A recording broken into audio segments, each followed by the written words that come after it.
Good afternoon.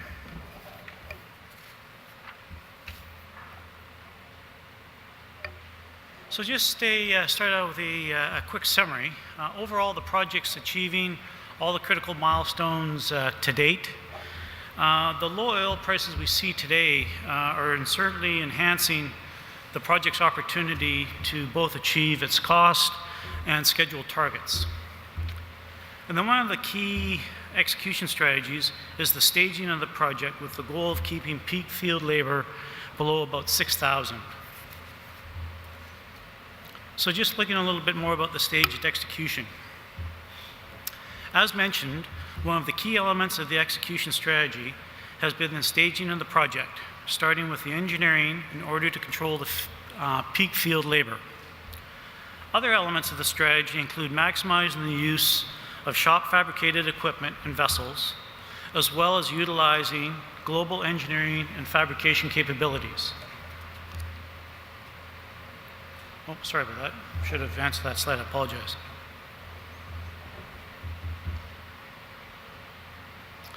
So looking at some of the recent awards on the project can speak to the issue of the global execution approach on the project. The first one, the ore preparation plant, the materials handling area, was awarded to FAM of Germany, and they're doing extensive fabrication of their equipment in China. Secondary extraction was awarded to SK out of South Korea, and SK is using a number of different fabrication yards in country to fabricate pipe, various modules, and structural steel. The utilities area was awarded to Fluor. Fluor is doing a significant amount of the engineering in India, as well as fabricating most of their pipe in India. And lastly, the cogen facility was awarded to Tecnis Reunidas in Spain. So to date, about 2/3 of the total project cost have been committed. So looking at the impact of the lower oil prices, the lower oil price is providing opportunity for the Fort Hills project. Not as many projects as previously planned are moving forward at this point in time. As a result, there is less pressure on skilled labor and contractors in the region. We're also seeing improved availability from key fabricators. The project remains focused on improving labor productivity and working with the various contractors and suppliers on performance improvement opportunities. So I'll move into some of the actual project performance issues and then finish up with a number of progress photos. Through 14, all the key milestones were achieved in terms of getting initiated in all the critical field areas. Engineering through the end of February is now 75% complete, and construction continues to move well, and we're now 25% complete as of the end of February. The majority of our long lead equipment has been placed. Fabrication is progressing well, as planned, with the components starting to arrive on site, and you'll see some of that in some of the progress photos. And we presently have a total of about 3,000 people on site. So going forward, the focus for 2015 is to have all of the engineering and procurement activities wrapped up by the end of the year. We expect to be about 50% complete on the construction portion of the project by the end of the year. And by mid-2016, we expect to hit our peak field manpower of about 5,500. And into 2017, by the middle of that year, we expect to be nearing substantial completion on the project. So this is just an overview of the site to give you a feel for the various project areas. And we'll just step through the number of different areas with some progress photos. So the first being the ore prep plant. So here you can see the one of the two mechanically stabilized walls, which is for one of the two crusher dump pockets. And again, in the middle left-hand side of the photo is where the surge bin will go. And then you can see the foundation work in the middle right for the rotary breakers, and then the hydrotransport corridor. So in a little bit more detail, These are the foundation work for the rotary breakers themselves, then a shot of the laydown yard for the ore preparation area. This is a series of photos from the fabrication yard in China that FAM is using for much of their equipment. Not only the fabricating individual components there, everything is being test fit to ensure there are no fit-up problems in the field. This is another shot of some of the fabrication that's occurring in China as well, and you can see the size of which the various pieces are, as well as some of the fabrication that's occurring in Germany as well. This is the last shot for the ore prep area, and these are the hydrotransport pump boxes. They have been shipped to site, and the installation, the pump boxes will be installed shortly. So moving to the extraction and tailings area. So this is a shot from about a year ago what the extraction and tailings area looked like March of last year. So this particular photo is about 2 to 3 months old, just before the snow hit in late fall. So you can see the primary separation vessels and some of the foundation work. And then a series of photos actually show the progress to date. So in the background are the 2 large field fabricated primary separation vessels. In the foreground, the cylindrical columns are the column flotation cells. And on the far right side, or far left-hand side of the photograph, I beg your pardon, you can actually see the first of the modules that have been installed in the extraction and tailings area. This is a shot of the foundations for the 2 tailings thickeners. And then this is a close-up shot of the initial module installation. So moving into secondary extraction. This is the first of the 3 shot fabricated overflow settlers. The solvent bullets have arrived on site as well, and we're now actively piling the secondary extraction area with a total of 5 piling rigs for the area. This is just a shot of some of the additional equipment that's being fabricated. You can see a steam drum that's been fabricated in Nebraska. We've got high pressure boiler feed water pumps that are being fabricated in Argentina, and one of the large shell and tube heat exchangers being fabricated in China. This is a shot of one of the fab yards with SK in Korea, and it gives you a bit of a scale of the size of some of the pipe being fabricated in their yard. So now just a quick shot of the substation. This is a shot of the main substation, and we're on track for energizing the main substation in the 3rd quarter of this year. So river water intake, in the past we've seen some progress photos of this area. The last of the major concrete pours has now been completed, and the area is in the process of being turned over to the mechanical contractor to complete the installation of the river water intake. And then lastly, this is just a shot from, again, about a year ago, what the operations camp looked like. And this is what it looks like now, and it'll be ready for occupancy, additional 1,200 beds in the next 2 to 3 months. So again, in summary, see the major milestones are being achieved on the project. Say overall engineering progress to date, 75% complete.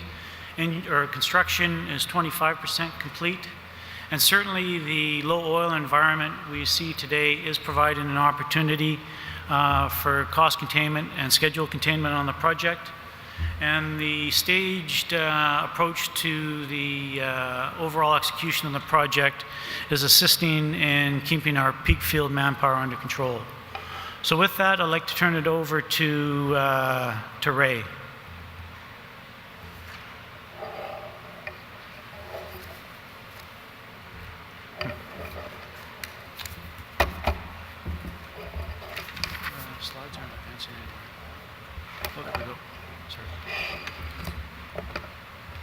Good afternoon. And Tim and I will be around for questions at the end, but we thought we'd get through both presentations and then take questions at the end. So with that, we'll go in. So you've heard Tim talk about Fort Hills. We're building a valuable energy business. Fort Hills is a real key part of that. But I'm going to talk about some of the other elements that we need to put in place to make that work. Specifically, we're going to take a look at the oil markets, and we do see the oil markets improving post-2016. We're talking a little bit more specifically about the Fort Hills economics and the way we view those in various price environments. Talk about our market access and what the approach we're taking to diversify access to markets, and then some terminaling and pipeline options that we're looking at. So we'll start with pricing.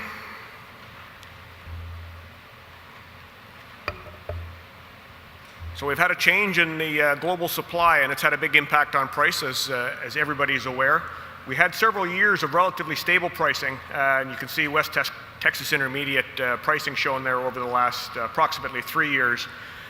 But over that period of time, we had strong non-OEC growth. We had marginal supply growth. So we were basically in balance and a very stable supply. But in late 2014 and into 2015, we saw the oil demand start to drop off and supply really start to outstrip that demand. And you can see that in the EIA graph at the bottom left of the slide.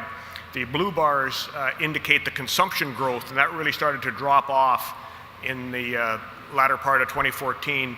And the supply side, specifically non-OPEC supply, started really ramping up through that same period of time and put us in a surplus.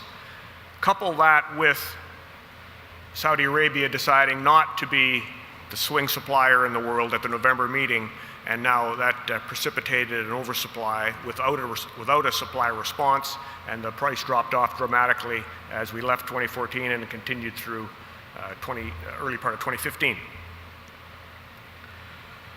So what's that going to look like a little farther down the road? So we've got a few graphs here to talk about both the short-term, medium-term, and longer-term view on oil.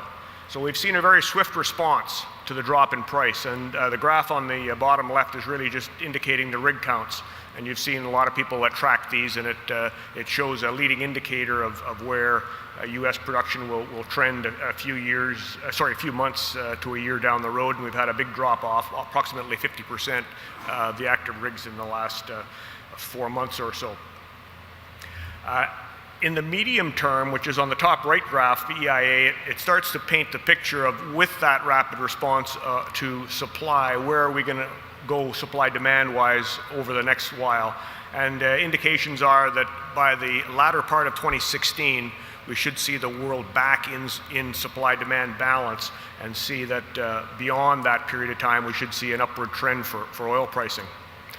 And then if we took longer term, out into the 2020, 2030 range, and we look at the overall mix of energy that the world needs, oil is still playing a significant and growing part of that energy mix. So we do think that the fundamentals on the longer term, specifically when we see Fort Hills coming into production, are looking positive.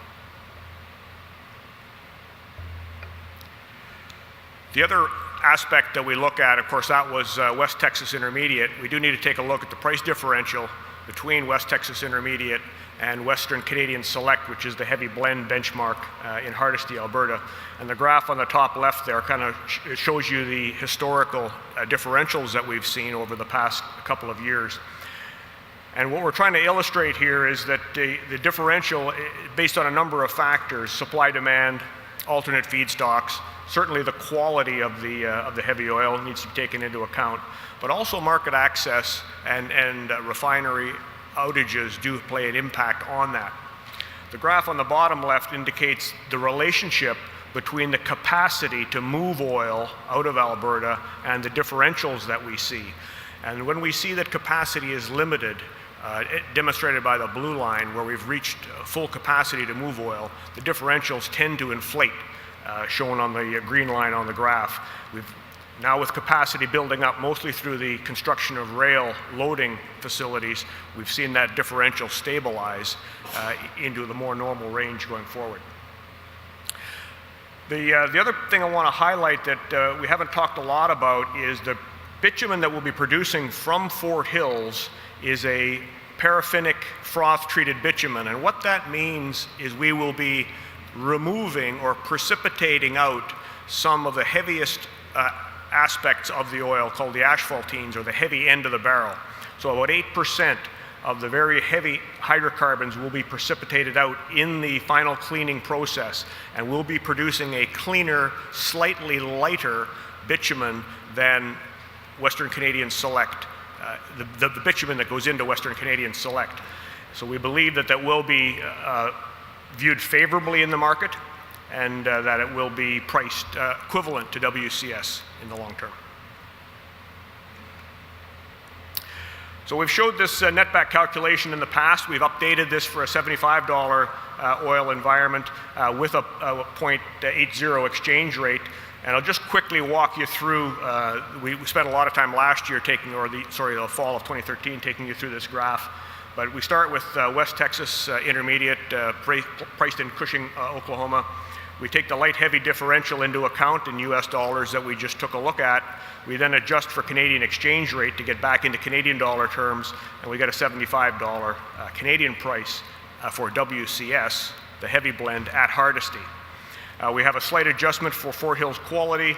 We have some transportation and blending from blending at Hardisty, and some diluent cost, and some transportation from the Fort Hills site to Hardisty to take into account.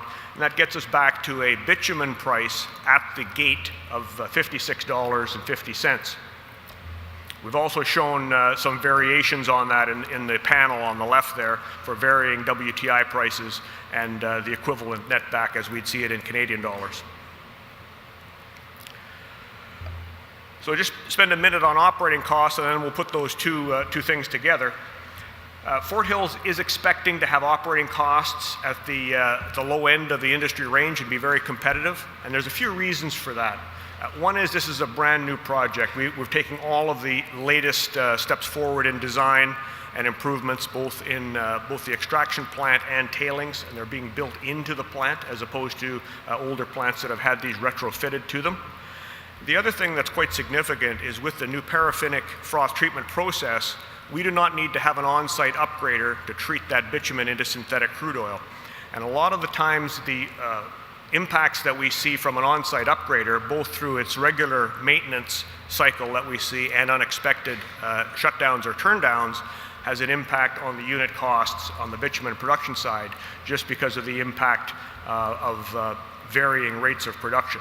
So without that on-site upgrader, we'll have more consistent production and hence lower unit costs per barrel. And we're looking at $20 to $24 range, and those are numbers provided by Suncor in the planning going forward. So if we take the midpoint of that range and we add on the sustaining capital of $3 per barrel to take to a $25 cash operating cost, and we compare that to the margin that we calculated before at $56.50, you can see our percentage margin compares quite favorably with a low quartile copper mine. And we had same attributes that we have, a long life, stable production over decades to come.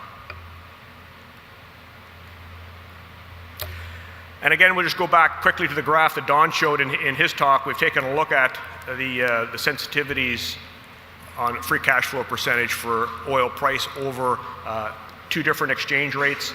So you can pick your own assumptions there. But the one I'd like to point to is the annual pre-tax cash flow in the various prices there. So at a $70 WTI and an 80-cent exchange rate, we expect the Teck share of the Fort Hills project will be contributing somewhere in the range of $350 million of free cash flow a year once we're into full production, which is, we're going to ramp up to 90% within the first 12 months and carry on for the next 49 years after that.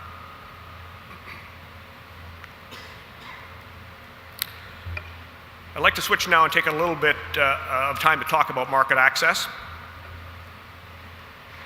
I'm going to go through a series of slides, and we're going to talk with the U.S. to start with on what current pipelines are existing and in operation.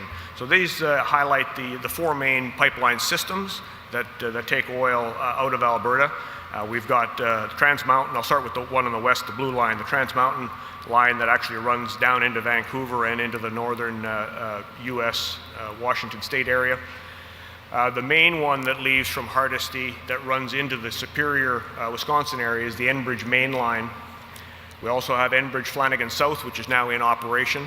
taking production from Flanagan, just south of Chicago, down through Cushing to Houston. TransCanada's Keystone, which also takes product from Hardisty down to Steel City and then on to Cushing and Patoka. And lastly, TransCanada's pipelines, sorry, I covered that one already, TransCanada's Keystone. So those are the ones that are in service and running as of today. If we take a look at the additional proposed capacity that's coming on in the next while, we've got Enbridge reversing a pipeline, Line 9, which is going to take product into Eastern Canada to feed the refineries in the Montreal area. Keystone XL, which I'm sure we're all familiar with, awaiting US approval. The southern leg of that pipeline is actually in operation currently. There's quite a few expansions shown on the Enbridge, or planned, for the Enbridge main line, Alberta Clipper and Line 3 replacement, which are two of the main ones that will increase the capacity of Enbridge main line through to Superior. And I've got a graph coming up in a few minutes to show the impacts of those improvements on that pipeline. And then the further one is the twinning of Line 61, again on that Enbridge mainline system. And then lastly is an expansion of the Enbridge Flanagan South line into its phase 3, which adds another 200 barrels of production per day on that line that is already in operation. And then lastly, I'd like to talk about the pipeline opportunities that are for export specifically from Canada. The two to the west coast, the expansion of the Trans Mountain line, the TMX expansion into Vancouver by Kinder Morgan, and Enbridge's Northern Gateway into the Kitimat area from the Edmonton area, which has received approval, is waiting a sanction decision. And then lastly, which is shown on the top of the slide here, the red dotted line to the east coast, TransCanada's Energy East project, which is repurposing some underutilized gas lines and some new construction, which takes about 1 million barrels a day, slightly above 1 million barrels a day from the Hardisty area through to the deepwater port of St. John.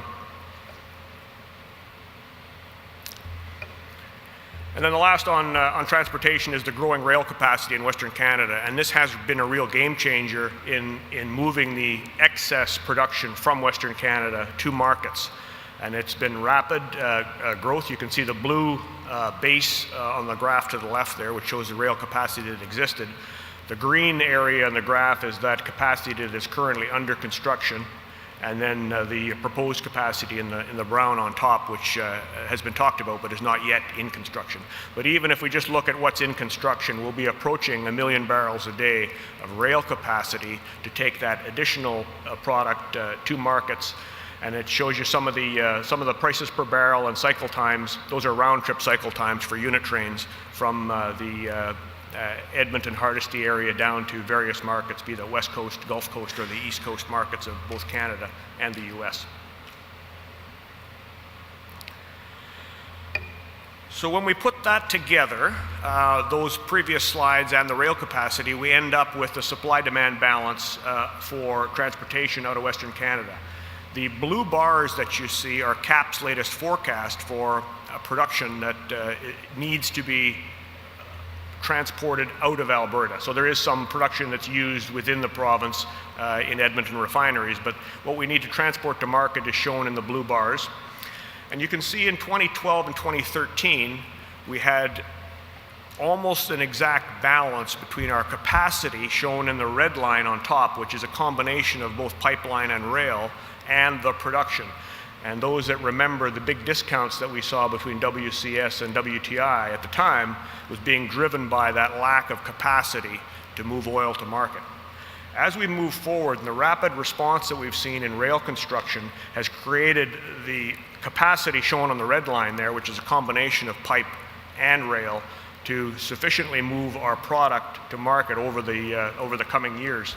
And in fact, even the pipeline capacity through the work that Enbridge is doing on the mainline expansion in the next several years just about matches the production growth that CAP currently sees as we move forward into the 2018, 2019, 2020 timeframe. So the message on the slide here is that we are almost in balance with the pipeline systems. We have a slight, on this forecast, excess capacity that we need to move by rail, and we have the rail capacity to move that to market that exists today. So I want to take a look at some of the current pipeline logistics that we have put in place for Fort Hills. And we showed this graph last year, but we've updated it and worked on it, the partners and Enbridge. And so we've made a slight change where we used to have the Wood Buffalo extension being constructed all the way down to Hardisty. We are now tying into an existing pipeline called the Athabasca Twin, which will go from the Kirby terminal the rest of the way to Hardisty. You may have noticed a press release out a few weeks back from Enbridge utilizing this underutilized capacity in the Athabasca Twin is actually going to save all the shippers on that system, of which Fort Hills is one, about $400 million in capital costs for Enbridge, which then would result in a lower toll for those that are using the line. So we've made a slight change in that, but that still does get Teck's product from the Fort Hills terminal at site down through the East Tank Farm, which is located at Suncor's base operations, then onto the Wood Buffalo line, which exists today, through a short extension to the Wood Buffalo extension, into the Athabasca Twin at Kirby and down to Hardisty, and into the tankage terminal at Hardisty. And I'll just point out, this is where Teck is looking at securing some dedicated tankage for Teck product at the Hardisty terminal. Just to recap, although there's nothing new on it, the diluent supply is coming up through a new build pipeline called Norlight, which comes up from the Edmonton terminal through Cheecham terminal and all the way up to the East Tank Farm. And that's the diluent that we'll use to blend with the bitumen prior to pipeline transport. And then just summing up on our market strategy. So I did mention that we are looking to secure up to 450,000 barrels of dedicated storage at Hardisty. We're working on that currently. And on the logistics side, we are looking to maximize our netbacks by entering into 2 or 3 pipeline opportunities, be they Energy East, Keystone XL, Flanagan South presents a good opportunity, and possibly Trans Mountain or Northern Gateway in the longer term. And we will be maintaining rail as backup to get to select markets. And with that, both terminaling and tank storage at Hardisty, and then 2 or 3 long-term pipeline contracts to markets, both U.S. Gulf Coast and East Coast would be our primary targets. We think we can secure the approximately 48,000 barrels of capacity per day that we need to move Teck's portion of the Fort Hills product to market in time, and we'll have that in place in time for startup in late 2017. So just in summary, we do see the market improving for oil post-2016. And remember, we don't have production starting until late 2017. We do think the Fort Hills economics are robust over a wide range of oil prices and exchange rates. We have a diversified approach to our market access, and we do expect to be able to continue to develop that strategy over the next couple of years. And we will be then establishing both the terminaling and pipeline commitments towards securing that market access. Thank you. Thanks very much. And we'll take some questions for both Ray and Tim. And just a comment, guys. I understand some of the people in the back of the room are finding the fan noise up here, so just make sure you, Ray, you were speaking up very well, and Tim, I think as well, does maintain it as you respond to questions.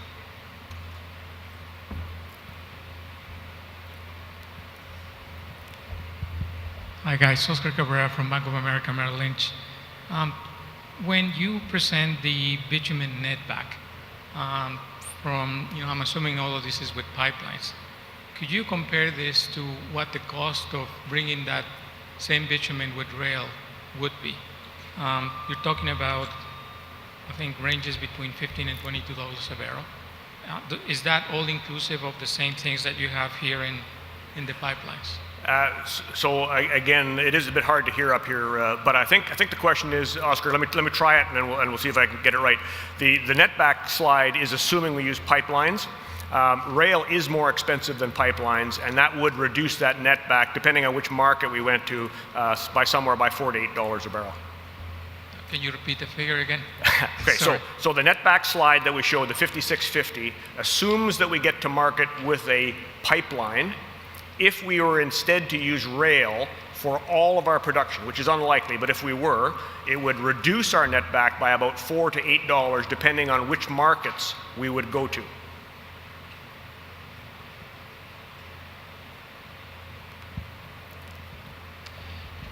Hi, Jorge from Deutsche Bank, and I will speak slowly so everybody in the room can hear. Just trying to compare the data that you have on graph, I don't know, it says competitive bitumen margins. There you talk about a $31.50 cash margin, and then in the slide right after that, you change the WTI price to 70, and you talk about a $29 estimated operating margin. Just trying to understand the difference there. Is there some sustaining capital? Is there currency changes? Just trying to first understand those two differences. So one of the differences, of course, we use a different oil price. They're 70 instead of 75. On the operating cost side, the only difference we've done is we've added in royalties as well there. And the royalty, of course, is variable based on oil price that we see at the time, or that we're using as an assumption. And the royalty, just to be clear, is in the pre-payout period. So it's before you've paid back your capital, because Alberta does have a two-tiered royalty system, whereas there's a lower royalty until you've actually recovered all your capital, and then a higher royalty afterwards. So that graph specifically is talking about the first phase of the royalty is before you've recovered all your capital. Okay, and then is everything on the Fort Hills economics chart in US dollars? I'm just trying to compare the cash flow, because we seem to be flipping Yeah, back and forth into C dollars. That cash flow is in Canadian dollars. Right, It's in and the Canadian cap- dollars. the So it CapEx? comes off of our netbacks, but it comes off the $70 netback, which you don't see here, unfortunately. But that's Canadian. 350 is Canadian dollars there. And the CapEx? CapEx is all Canadian. Everything's Canadian except the oil price that we start with referencing at the top. Okay. Operating costs, CapEx, royalty, and cash flow is all Canadian. Right. All right. So then just my last question is, because you did use the copper analogy to start with about how competitive this project is, but I think, where the oil price assumption that you're starting with about $75 is about 50% higher than the current spot market. So to be comparable to copper, it'd be like talking about a project with $4.50 copper realizations. So I just was wondering if you could kind of talk us through spot, because on my math, the simple numbers are this would be a zero cash flow project at spot. If we were to use current spot for oil, absolutely. What we've done is we've taken a look at what do others expect long-term commodity prices to be, and tried to do a comparison on that. And that is, there's a view that long-term copper prices will be $3 or above, and a view that oil will be 75 or above. And we've tried to use those long-term prices to compare that, as opposed to the current spot for copper or the current spot for oil, which I might argue that oil is even lower than its long-term price than copper is currently. So we've used long-term price assumptions there. You can obviously put your own assumptions on either one and adjust the margins there as you have the view for long-term pricing.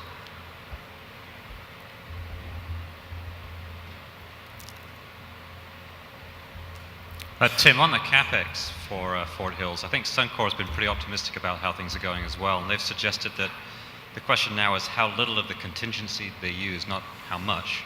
What is the contingency, and where is it tracking in terms of using that up? Yeah, right now in the contingency, there's two elements. There's contingency and escalation.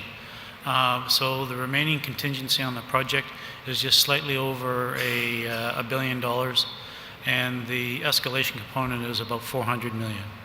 And we've dipped into total contingency and escalation to date in the order of about $200 to $250 million between contingency and escalation.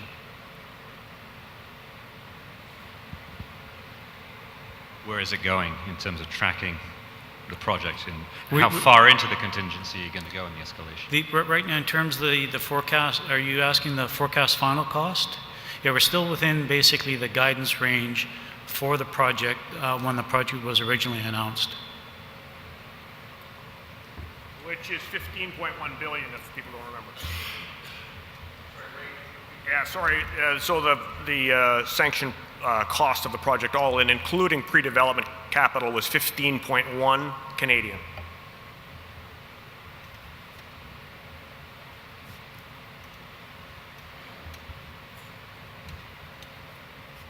Continuing with Jorge's question on the current strip, if, for example, the current strip holds on till the launch of the project, and it's a zero cash flow project, if you don't have pipeline capacity, you said railroads would actually make it cash flow negative. If it was cash flow negative on an ongoing basis, would you output from the project, or would you look for ways to delay the actual start of the project? Yeah. If we're going to have pricing at the current strip, we're also going to have lower exchange rates than we've used in this example. So until we'd actually work through those numbers and figure out what the rail movement's going to have to be, I'm not sure I agree with you we'd be cash flow negative. We'd have to do those calculations. But certainly the returns on the project would be a lot less than we're showing on our graph. Thank you. Alex Rentue, Raymond James. Just following on with that last question, we showed a lot of sensitivity to the netbacks based on different oil prices, but if currencies and oil prices and costs are so forth are lower, 2017, 2018, can you give us any sensitivity on the operating costs? You're saying $20 to $23 before capex. How could that be adjusted in today's pricing environment? The operating costs that we showed there in the $20 to $24 range for Fort Hills are probably a little bit high in today's oil price. They would have an input price more like a $75 oil in them, and if the range of oil prices we've seen right now would affect our operating costs by about $1 a barrel in that range. So it's not hugely significant. It is an input cost that varies obviously with oil price, but it's not a real large component.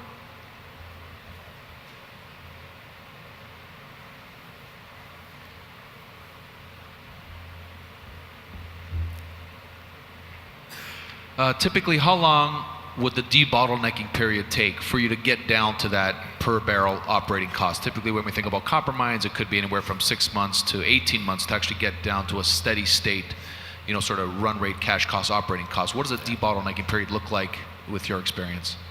A couple of things. We've put a production build-up forecast out there that we estimate will be at 90% of our nameplate capacity within 12 months of startup. So that's one metric to take a look at. You're asking about the cost side against that. So operating costs tend to get down into your range once you're at full capacity. You need to get your production up to have the denominator large enough to divide off your operating costs. So it's going to be that 12 months and beyond period when we drop down into that range. On the positive side, though, I'd say why we're fairly confident that we'll move through that startup smoothly and get into that range of costs. The extraction plant that we're using is an exact duplicate of a plant Suncor built in about 4 years ago, and we've taken that exact plant over and all of the improvements that Suncor's put into it since they started up and operated it, and that's the plant that's going in. That's the primary extraction plant at Fort Hills. We do not anticipate problems in starting up and running that. The second part of the process is the froth treatment process, which there are existing 3 plants in operations, not Suncor, but with others. That's one that will likely take a little bit more time to get up and running, but we think we've got a good design, a robust design with that plant as well. So that's the one that we'll be watching closely on startup, but we do think that beyond that first 12 months, we'll be dropping down into that range.